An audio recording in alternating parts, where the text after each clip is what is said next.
ya. Kita di sini bukan kuliah, bukan tidak usah kaku-kaku lah. Jadi nanti kita akan tutup dengan sesi tanya jawab.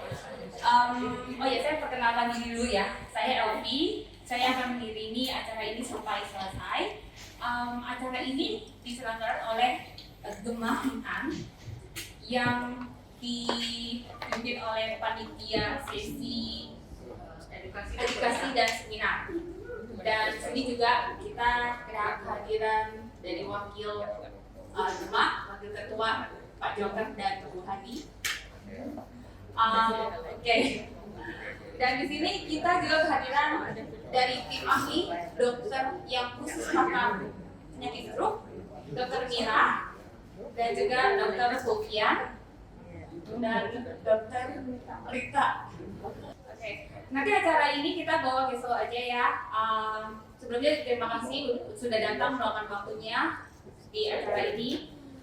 Saya mungkin akan meminta Pak Joker untuk memberi kata sambutan untuk memulai acara ini.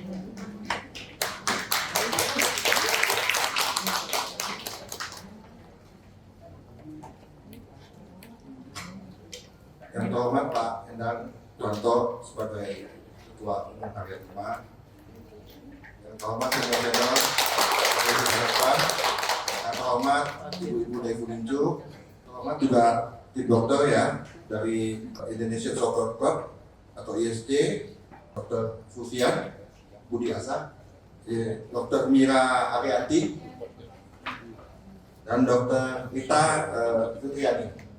Ya. Yang terhormat semua saudara-saudara yang hadir, juga anggota Gemah. Terima kasih. Selamat pagi ya semuanya. Ya. Sebelumnya saya ucapkan terima kasih ya atas kesediaan meluangkan waktu pada hari ini untuk mendengarkan seminar ini ya. Topik kita pada hari ini adalah tema waspada bahaya stroke. Saya juga berterima kasih kepada tim dari Gemah, seksi seminar dan edukasi dan seminar ya, saudara Natania dan Natalia ya, kerja bagus, good job. Semoga kedepannya bisa adakan seminar-seminar lagi yang dengan tema menarik dan kerjanya profesional. Seminar hari ini merupakan kerjasama Gemah Hitan dengan tim dari Indonesia Soccer Club yang bertujuan untuk meningkatkan kewaspadaan kita semua terhadap penyakit stroke yang merupakan salah satu penyebab angka kematian tertinggi di Indonesia. Seperti kita ketahui, mungkin beberapa hari lalu juga saya ada teman-teman, juga mungkin ada anggota kita yang sebelumnya sehat, tiba-tiba satu hari masih video call, kemudian setelah itu sudah pergi di luar. Ya, kita sangat menyesal itu. Ya, makanya kita tahu kesehatan merupakan hal sangat penting. Dan stroke itu tidak hanya menjadi ancaman buat orang tua tapi juga orang muda. Ya. Remaja pun juga bisa kena stroke. Maka dengan pertimbangan tersebut, kami sangat mendukung untuk kita bisa saling bertukar pengetahuan dan pengalaman untuk bisa sama-sama mengantisipasi stroke bagi kita maupun sanak keluarga, kerabat di sekitar kita. Dari saya, semoga seminar ini dapat bermanfaat bagi kita semua yang hadir pada hari ini. Terima kasih.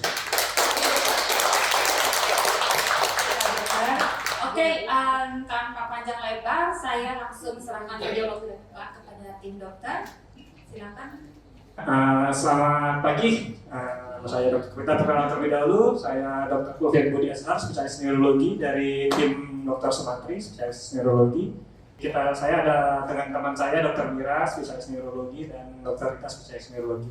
Jadi pada pagi hari ini kita sebenarnya bukan seminar ilmiah ya, bukan kuliah, bukan kita membahas sesuatu yang sangat teknis. Kita cuma mau sharing aja cerita-cerita tentang seputar stroke, mengenali dan mencegah stroke kalau saya angkat judulnya. Nah, yang pertama kita perlu mengetahui apa itu stroke. Kalau kata WHO itu mungkin pas waktu COVID sering dengar ya WHO ya, Lembaga Kesehatan Dunia, itu definisinya seperti ini.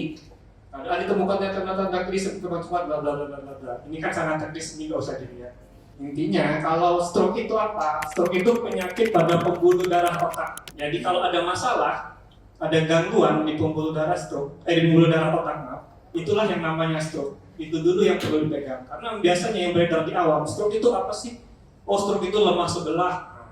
Itu kita konsepnya harus kita kembalikan dulu ke yang sebenarnya, yaitu adalah penyakit pada pembuluh darah otak. Jadi apapun yang terjadi secara di pembuluh darah otak, ada gangguan, itu adalah baik itu sumbatan maupun pendarahan, itulah stroke yang dikatakan stroke. Kalau tahun 2014, 2014, stroke itu penyebab, ini kurang jelas ya maaf, penyebab kematian kedua setelah jantung di Indonesia. Dan pada tahun 2014 juga yang pertama, yang 2015 yang kedua untuk sebab kematian. Jadi angka kematian dan kecacatan dari stroke itu sangat tinggi di Indonesia. Dari data Kemenkes per tahun 2018 itu penderita stroke itu sebanyak 2.120.362 orang atau kurang lebih 10,9 per 1.000 penduduk. Jadi dari 1.000 penduduk itu paling tidak ada 10 orang yang mengalami stroke dari berbagai kelompok usia, dari usia muda sampai usia tua. Karena kita nggak sadar ya, maksudnya kita tinggal di suatu lingkungan yang besar. Jadi kadang-kadang kita nggak tahu, oh ternyata tetangga yang di ujung sana ternyata sebenarnya stroke, atau mungkin keluarga kita yang di sana sebenarnya sudah stroke. Cuma kadang-kadang kita kurang aware. Padahal angka kejadiannya di Indonesia ini per tahun 2018 saya belum masukin update yang terbaru. Tahun 2023 bagi dari Riskesdas Kemenkes itu ada, cuma belum saya turunkan. Jadi sebenarnya banyak orang yang mengalami stroke itu. Tanda dan gejala stroke. Kalau orang luar negeri bikinnya seperti ini, mereka bikin singkatan sendiri, namanya BIFAS. Kita nggak usah lihat yang ini daripada kita ke situ. Kita lihat yang dari versi Kemenkesnya aja. Jadi dari Kementerian Kesehatan itu sudah BIFAS tadi sudah disederhanakan. Ini tanda dan gejala stroke yang perlu diketahui secara umum. Yang ada singkatannya namanya. Segera ke RS. Se itu apa sih? Se itu sisi wajah mengot, perot atau apa istilahnya ya, mungkin masing-masing daerah beda-beda.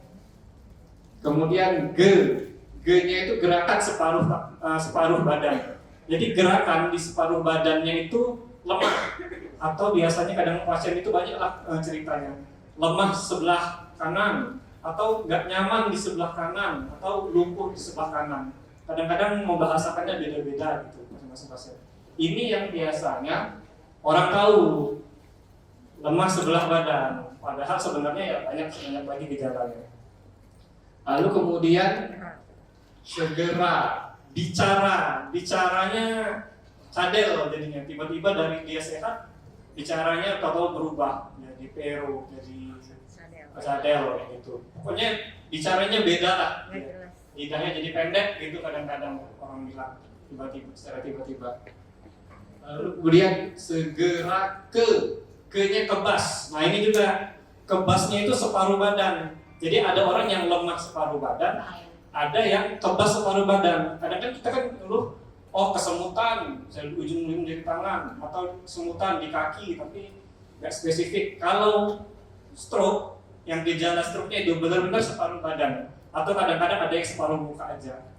Tergantung gejalanya dan beratnya gejalanya ya. Jadi tidak hanya lemah sebelah, bisa juga kebas sebelah. Kadang-kadang berbarengan dua-duanya. Yang mana aja tapi itu sudah merupakan gejala stroke. Lalu kemudian R, rabun. Nah ini juga yang kadang-kadang orang tidak aware. Matanya kabur sebelah biasanya. Pandangan matanya hilang sebelah.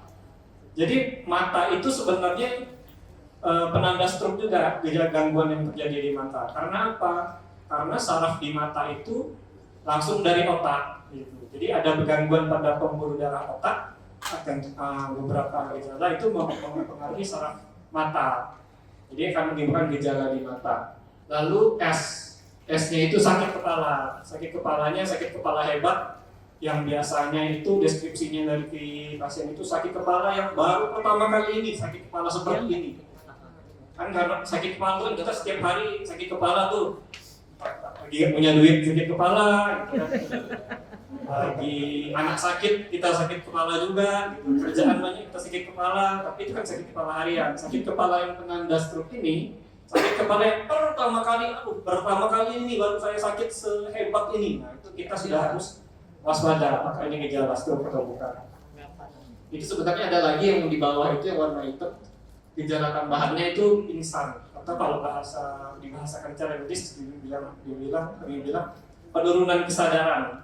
Itu juga salah satu tanda stroke. Jadi pasien yang dari sadar tiba-tiba jadi tidak sadar gitu. Tiba-tiba bisa dia lagi sehat, segar bugar, tahu-tahu blok misalnya. Bisa seperti pingsan gitu. Pingsan yang tidak bisa dibangunkan lagi. Kalau orang pingsan kan yang dibangunin masih bisa. Dan semua gejala ini, kunci dari stroke itu adalah terjadinya tiba-tiba, tidak serta-merta terjadi progresivitas, tidak serta-merta tambah berat. Semuanya terjadi tiba-tiba. Mulutnya mengok itu tiba-tiba, bicara lemah sebelah juga tiba-tiba, bicaranya jadi pelo juga tiba-tiba, kebas sebelah tiba-tiba, sakit kepalanya tiba-tiba. Nggak ada prosesnya gitu. Pokoknya kita lagi sehat-sehat, tiba-tiba langsung lemah sebelah. Nah, biasanya kadang-kadang orang tuh ngomongnya lagi mandi tahu-tahu lemah sebelah gitu. Padahal waktu jalan di kamar mandi sehat. Atau lagi aktivitas, lagi kerja, lagi di kantor, lagi ngetik di depan laptop, tahu-tahu lemah sebelah. Tanpa ada cerita sebelumnya. Nah, ini yang kadang-kadang orang-orang juga tidak aware gitu. Oh, lemah sebelah, tiba-tiba udah nanti aja lah. Mungkin ini yang lain. Itu kadang-kadang juga terjadi salah pahaman. Padahal kalau terjadinya tiba-tiba, kemungkinan besar itu adalah suatu stroke. Begitu. Jenis stroke ya. Stroke itu secara umumnya ada dua. Mungkin sudah pernah dengar juga ya. Secara umumnya ada dua. Stroke-nya itu ada sumbatan dan stroke-nya perdarahan. Seperti yang saya jelaskan tadi, kalau namanya stroke itu ada masalah di pembuluh darah otak. Penyakitnya itu, penyakit pembuluh darah otak. Yang pertama sumbatan pembuluh darah otak. Pembuluh darah otak itu kan kayak pembuluh darah pada umumnya itu kan kayak pipa, kayak selang.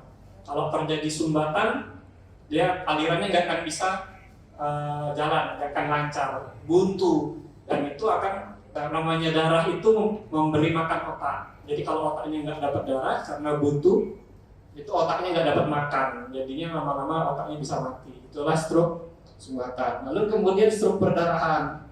Stroke perdarahan itu kayak apa sih? Kalau yang tadi sumbatan, yang ini pembuluh darahnya pecah, begitu. Pembuluh darahnya pecah, dia keluar kemana-mana. Itulah stroke perdarahan. Faktor risiko. Nah, faktor risiko ini apa sih? Faktor risiko ini membahasakannya biar gampang itu bibitnya lah. Bibit stroke. Nah, bibit stroke itu apa? Apa yang kita punya di badan kita, bibit yang kita punya di badan kita yang bisa menjadi stroke kemudian hari. Faktor risiko stroke itu ada dua sebenarnya, cuma dua secara garis besar. Yang kalau di sini bahasanya yang tidak dapat diubah dan yang dapat diubah. Yang tidak dapat diubah itu ya tentu saja usia. Usia semakin lama sudah masuk ke usia lansia itu pembuluh darah itu makin keras, tidak selentur waktu muda. Itu sudah nasib ya bapak ibu-ibu, kita nggak bisa ngapa-ngapain lagi namanya usia. Kemudian jenis kelamin yang paling sering terkena stroke itu laki-laki, begitu. Kenapa? Ya mungkin karena gaya hidup laki-laki mungkin beda ya daripada ibu-ibu, mungkin lebih tidak sehat mungkin ya. Di ras tertentu ini biasanya di Indonesia nggak terlalu nggak terlalu jadi bahasan, nggak terlalu jadi problem karena ini kan ngambil dari luar negeri. Kalau ras tertentu biasanya orang kulit hitam itu punya kecenderungan stroke lebih besar. Lalu genetik, kalau genetik ini ya kita nggak bisa ngapa-ngapain, memang sudah ada bakat. Mungkin ada kelainan pembuluh darah otaknya mungkin. Bawaan lahir jadinya, dia sudah punya bibit untuk stroke. Ini faktor risiko yang dapat diubah, bibit yang bisa diubah, atau bibit yang nggak usah ditanam lah kayak gitu. Yang paling atas, paling itu kan udah jelas, hipertensi, diabetes. Darah tinggi, kencing manis, dua inilah yang paling sering jadi penyebab stroke. Darah tinggi yang tidak terkontrol, kencing manis yang tidak terkontrol. Sama yang lain-lainnya itu ada ya obesitas, kegemukan, kolesterol, penyakit jantung, dan penyakit-penyakit lainnya. Dan pasca stroke, jadi maksudnya pasca stroke itu apa? Biasanya orang yang sudah pernah stroke sekali, risiko stroke berulangnya lebih besar. Jadi kalau sudah stroke kedua, ketiga, itu biasanya lebih berat daripada stroke yang pertama. Lalu kita balik lagi ke yang pertama, yang paling sering berat tinggi dan kencing manis. Jadi kadang kan kita itu pasien-pasien, keluarga saya juga, teman-teman juga kadang-kadang lupa dengan diri, tidak bisa mengukur diri, tensinya nggak pernah dikontrol gitu. Sekalinya ditensi, nggak apa-apa, sedikit aja tinggi. Nanti bulan depan, nggak apa-apa, sekali aja tinggi. Terus sampai bertahun-tahun. Lalu kemudian kencing manis juga begitu. Makan nggak direm lagi, makan aja terus bertahun-tahun begitu, lama-lama nggak pernah ngecek cuma sekali-sekali, setahun sekali lagi ngeceknya, sekali tinggi, itu nggak pernah ngecek lagi, lama-lama ternyata tidak terkontrol, itu mempercepat proses kerusakan pembuluh darah otaknya, jadi itu yang bisa menyebabkan stroke. Dua ini yang paling sering sebenarnya, darah tinggi sama kencing manis, yang lain-lain tambahan. Merokok juga, merokok itu larinya kemana-mana memang nanti. Rokok itu kalau dia lagi beruntung dapat di ginjal jadi sakit ginjal, di jantung jadi sakit jantung, kalau di otak ya jadi stroke. Tinggal pilih mau yang mana. Kalau bisa ya jangan di stop. Jangan merokok, di stop. Pengobatan stroke. Kalau orang sudah ada gejala yang tadi tuh, udah lemah sebelah, udah bicaranya berubah, sudah kebas sebelah, ada sakit kepala hebat, tiba-tiba mau diapain? Kalau dari Kemenkes itu pokoknya, ini bukan kata saya ya, kata kementerian, bawa ke rumah sakit secepat mungkin, cari pertolongan medis secepat mungkin. Karena kan seperti yang sudah dari jargonnya tadi, segera ke RS. Semakin cepat dibawa ke rumah sakit, itu periode penanganannya itu akan semakin baik. Jadi namanya stroke itu kita berpacu dengan waktu. Semakin cepat ke rumah sakit, penanganan semakin lebih optimal, hasil yang didapat juga akan lebih baik. Jadi dari pertama, ini mungkin kurang jelas, kurun waktu dari pertama ada gejala, misal dia lagi kerja jam 8 pagi depan laptop, tahu-tahu lemah sebelah. Dalam 2 jam, dari jam paling tidak sampai jam 10 itu sudah di CT scan, sudah difoto otaknya.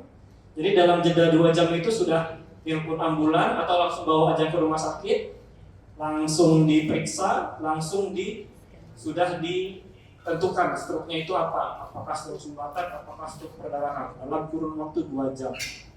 Baru kita bisa tentukan pengobatannya itu seperti apa. Nah, pencegahan stroke yang saya bilang tadi, stop merokok.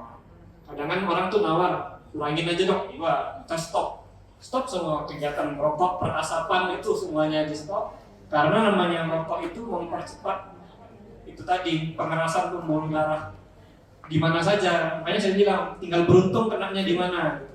Pengerasan pembuluh darah otak itu. Kalau kenanya kalau pembuluh darah ginjal jadi sakit ginjal, cuci darah. Di jantung jadi sakit jantung, di otak jadi stroke. Tinggal pilih aja mau yang mana. Kemudian olahraga rutin itu sesuai usia aja. Mana yang kuat harus ditakar juga, mana yang masih sanggup. Kalau masih muda ya olahraganya mungkin bisa lebih intens. Kalau sudah berusia lanjut ya yang penting bisa bergerak. Dan orang juga kadang salah persepsi olahraga kadang saya biasanya ibu-ibu biasanya, Bu, olahraga ya. Oh dok, saya sudah ini dok, olahraga, kerjaan saya banyak di rumah, saya urusan rumah tangga juga, kerja juga, itu sudah capek saya. Enggak begitu konsepnya. Olahraga itu kegiatan di luar kegiatan harian kita. Jadi kalau memang sudah banyak kerjaan, bekerja, biasanya ibu-ibu kan bekerja iya, ngasuh anak iya, urusan dapur iya, di luar itu harus ada olahraga, disempatkan untuk olahraga. Kemudian menjaga pola makan. Kalau saya suka ditanya sama pasien, dok, pantangannya apa? Kalau saya balik, kalau pantangan nanti nggak boleh makan apa-apa sama sekali. Jadi gimana dok? Kurangin aja. Harus bisa ditata. Gorengan, yang makan yang mengandung goreng-gorengan itu dikurangi. Bukannya tidak boleh sama sekali dikurangi. Yang manis-manis, boba-boba itu biasanya yang masih muda itu. Karena saya kadang-kadang ngeri juga tuh melihat satu minuman itu, botol itu gulanya berapa ya, udah manis sekali itu. Sudah lebih dari kebutuhan gula sehari. Ya kalau sebulan sekali mungkin masih boleh lah, tapi kalau setiap seminggu sekali minum itu kan bagus juga. Lalu menjaga berat badan ideal, ini juga penting. Jadi harus di-maintain berat badan idealnya, karena berat badan yang berlebih itu cenderung mempunyai cenderung lebih tinggi untuk sakit apapun, tidak bukan hanya stroke. Nah tadi jantung, ginjal, dan stroke juga itu mempunyai resiko yang lebih pada pasien-pasien dengan berat badan. Kemudian mungkin itu aja, kita ngobrol aja, diskusi aja, mungkin ada yang mau ditanya itu sama teman saya juga. Oke, terima kasih Dr. Zulfian. Oke, Dok, kalau boleh saya summary sedikit. Jadi supaya kita mencegah penyakit stroke, awalnya kan kita harus menjaga pola hidup yang sehat ya. Jangan bergadang, makan yang sehat-sehat, olahraga. Tapi kalau misalnya kan tadi ada genetik juga ya Dok ya. Cuman kalau genetik ini kan kita agak susah ini ya, cegah gitu ya. Jadi salah satu caranya ya udah cegahnya dengan pola hidup ya. Oke, supaya gejala awal yang tadi kita lihat itu kita juga nggak mau lihat, ya kan? Nah kalau gejala awal pun ada, ya kita harus cepat-cepat segera bawa ke rumah sakit dalam waktu 2 jam sudah di CT scan ya kan? Ya kalau enggak itu akan sampai telat gitu ya. Dan rumah sakit ini boleh rumah sakit terdekat apa saja atau ada syarat-syaratnya, ketentuan apa gitu? Ya untuk rumah sakit, nah ini saya juga lupa nyampaikan. Bapak-bapak, ibu-ibu mungkin sudah saatnya harus kepo dengan rumah sakit dekat-dekat rumah. Ada rumah sakit apa aja nih dekat rumah saya gitu. Dan rumah sakitnya juga harus stroke ready ya istilahnya ya. Bukan hanya stroke ready sih, siap untuk penanganan jantung, siap untuk penanganan stroke gitu. Syaratnya apa? Yang paling bawah aja levelnya itu sudah ada CT scan dan sudah ada spesialis neurologinya di rumah sakit itu. Nah ini harus cari tahu sendiri bapak ibu rumah sakitnya yang terdekat. Jadi kalau misalnya ada keluarga atau tetangga yang ada gejala, ada 2 pilihan nih, 2 rumah sakit, yang satu dekat rumah, yang satu agak jauh tapi masih dalam lingkup, masih terjangkau lah. Harus tahu yang punya CT scan dari 2 rumah sakit ini yang mana. Gitu. Karena kalau dibawa ke rumah sakit yang dekat tapi tidak punya CT scan, otomatis akan terdelay lagi. Karena rumah sakit yang tidak punya CT scan ini pasti akan merefer ke rumah sakit yang punya CT scan. Gitu. Jadi minimal rumah sakitnya itu punya CT scan dan punya spesialis neurologi. Tapi kan sekarang di era media sosial gampang ya kita melihat, ngecek aja sendiri di Instagramnya atau di Facebooknya atau di websitenya itu rumah sakit ini punya apa aja sih. Tuh, jadi paling dasar sekali itu punya CT scan dan punya spesialis neurologi. Terima kasih Dok. Sekarang kita buka sesi tanya jawab ya, kita ngobrol aja. Jadi apapun boleh ditanya, asalkan jangan nanya cari cuan gimana ya. Jadi apapun tentang kesehatan, tentang mencegah stroke, yuk ditanya aja. Jadi tidak ada kata-kata, aduh gue nanya ini rasa kayak bodoh nggak ya, tadi kayaknya udah dijelasin kan belum ya. Jadi jangan ya. Oke, angkat tangan aja yang tinggi. Dok, tadi kan katanya kalau kebanyakan makan gula katanya bisa ngaruh ke stroke ya. Emang kalau dosis amannya itu sehari itu batas maksimalnya berapa? Terima kasih untuk pertanyaannya ya. Jadi kalau pertanyaannya agak teknis ya sebenarnya. Berapa gram gula sih yang boleh saya makan per hari? Kurang lebih seperti itu ya. Gitu. Nah sebenarnya kita kembali lagi ke usia juga mempengaruhi dan juga aktivitas. Misalnya pekerjaannya apa sih? Apakah cenderung cuman duduk di meja aja kerja kantoran atau memang kerja lapangan seperti itu. Tadi Dok, misalnya kan 1 sendok makan mungkin 10 gram ada ya? Ya sekitar sebenarnya 12 gram ya kalau 1 sendok makan. Jadi sebenarnya kalau normalnya dewasa itu sekitar 4 sendok makan atau 50 gram. Kalau Per hari ya dok? iya per hari. Iya kira-kira 1 botol boba itu berapa ya? Itu Dok itu untuk yang mobilitasnya tinggi di lapangan atau yang duduk aja? Untuk yang normal rata-rata ya. Jadi sekitar 4 sendok makan atau 50 gram. Kira-kira 1 botol boba itu berapa? Coca-Colanya 27-an ya atau 30 gram? Iya, berarti kalau seandainya 1 botol boba 22 gram atau 20 gram, berarti kita sudah memenuhi setengahnya Itu belum lagi kalau misalnya makan nasi pagi, siang, malam, belum lagi cemilan, ada gorengan. Jadi bayangkan aja udah berapa nanti, sudah terlalu manis. Ya, jadi kalau ditanya berapa, 4 sendok makan. Belum lagi kalau minum kopi pahit itu, Hmm. tambah gula. Iya, Saya mau nanya, iya silakan. suami saya stroke. Udah di TMS di RSCM 10 kali. Tadi matanya buram, sekarang udah bisa baca, udah itu. Cuman perlu nggak cuci otak di dokter Terawan? Terima kasih. Pertanyaannya bagus. Iya. Sebenarnya ini yang kita tunggu-tunggu loh. Terima kasih ya Bu. Tuh. Cuci otak ya. Nah. Ibu tahunya cuci otak dari siapa ya? Tahu dong, dokter Terawan kan paling bagus. Oh, Dia dokter, iya. anak saya dokter. Oke. Terus itu Yudhoyono juga ketemu sama saya di Terawan. Pak Presiden? Pak Presiden. Oh iya, oke. Dicuci otaknya. Ada yang sudah pernah, Mama, sudah pernah cuci otak di sini? Kalau saya sudah tuh. Oh iya. Saya pernah. Oh, oke. Kalau Ya. perlu saya mau. Mau ya? TMS udah 10 kali. Di TMS tadi matanya buram, di TMS di RSCM, sekarang matanya udah bisa baca. Oke. Terang. Ya. Jadi, nah ternyata seiring dengan berkembangnya ilmu ya, sekarang itu ada istilahnya cuci otak, atau kalau di kita itu bilangnya DSA. DSA. Iya. Tuh, jadi sebenarnya DSA itu ngapain ya? Hah? DSA atau cuci otak itu Untuk menjulurkan itu otaknya supaya bersih, nggak akan berulang kembali. yes, nggak pakai rinso ya Bu? Iya, jadi Perlu nggak itu? Perlu. Perlu ya. Iya. Jadi kita perlu melihat gimana sih bentuk pembuluh darah Iya. pasien. Kok bisa stroke ya? Ibaratnya kalau pipa di rumah dengan kita lakukan cuci otak atau DSA, kita bisa tahu sumbatan atau ada yang menyempit itu yang mana. Jadi dicuci bersih, Iya. nggak terulang kembali struknya. Iya benar. Tapi jangan pakai rinso ya. Ya. Iya. Jadi memang salah satu ilmu baru di stroke ini adalah cuci otak. Gitu. Jadi kita bisa melihat bentuk dari pembuluh darah. Kalau ada risikonya nggak cuci otak? Kalau cerita resiko Ibu, kita keluar dari rumah aja ada risikonya loh.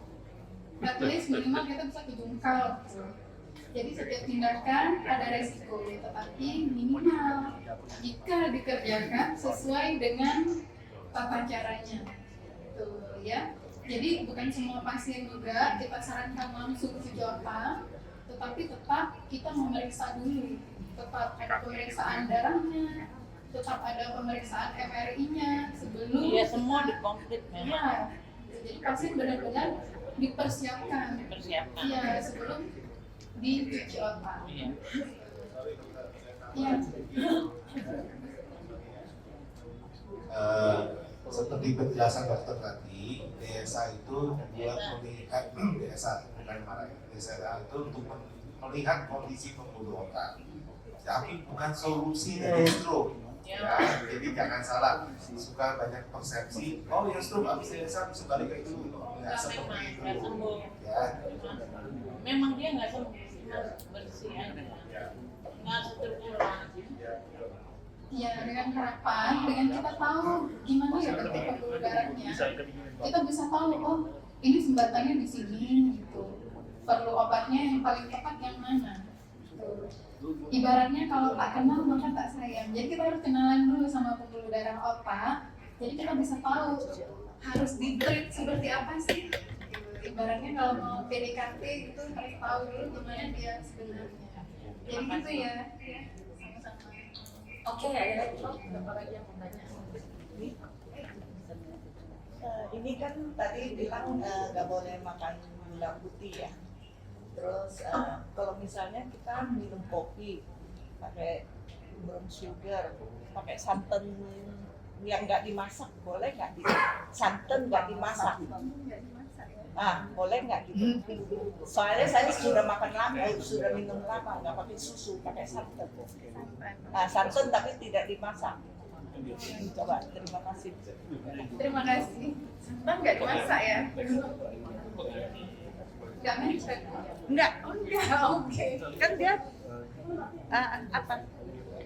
original, nggak dicampur air. Oh oke. Jadi prosesnya gitu. Iya. Sebenarnya kalau dari sisi medis ya, kalau gula apapun itu pasti tetap ada hitungan kalorinya. Gula putih Nggak minum gula atau putih. brown sugar atau palm sugar tuh ya. Jadi semua pasti ada kandungan kalorinya. Cuman tiap gula itu pasti beda-beda kandungan kalorinya. Kalau misalnya, saya pakai gula putih atau saya pakai Gula topi merah. karena sih. Enggak, pas lagi stop dulu. Saya mau cabut. Gitu. Jadi bedanya itu di jumlah kalorinya seperti itu. Jadi memang kembali lagi sebenarnya yang konsepnya itu mengatur berapa jumlah yang masuk seperti itu. Kalau misalnya pakai santan itu boleh nggak dok? Nah sebenarnya kalau cerita santan dia itu kan lemak ya, dasarnya adalah lemak. Sebenarnya sama sih kalau kayak kita kasih creamer ke kopi, jadi dia emang lebih gurih seperti itu. Cuman pasti ada jumlah kalorinya gitu. Dan lebih tinggi kalori di lemak dibandingkan gula. Jadi tetap harus dipakar juga berapa ya mas. Seperti itu. Memang kalau misalnya santan, kalau dimasak dia jauh berubah dia jadi jenuh, sulit untuk dibakar dibandingkan yang belum jenuh seperti itu. Tapi tetap harus ditakar jumlahnya ya. Seperti itu.